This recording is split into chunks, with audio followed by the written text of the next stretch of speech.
असाच एक पंढरीचा भक्त गेली 24 वर्ष माऊलीच्या दिंडीत आरोग्य सेवा देताना दिसतो। हसन खान मोकाशी। हसन भाई वारीतल्या थकल्या भागल्या वारकऱ्यांना मोफत औषध उपचार करत असतात।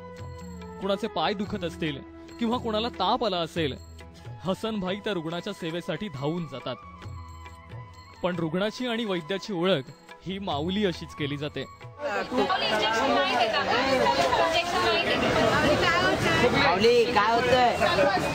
माऊलीचा अर्थ काय तर मानवता, उदारता आणि दीनता, ती माऊली। म्हणजे आज या वाटेवरती जो कोणी असेल, लहान असो मोठा, वयोवृद्ध असो, डॉक्टर असो, इंजिनियर कोणी असो, त्यांना आपण माऊली नावाने हाक मारतो। धर्म कोणता तर मानवता हाच आहे।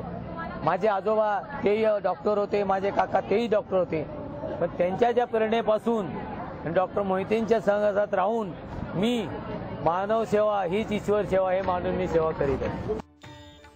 शेकडो किलोमीटरचा प्रवास करत विठ्ठल भेटीसाठी लाखो भाविक वारीत सामील झालेले असतात।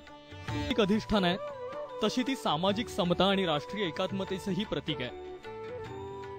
गोविंद शेळके, एबीपी माझा, जेजुरी।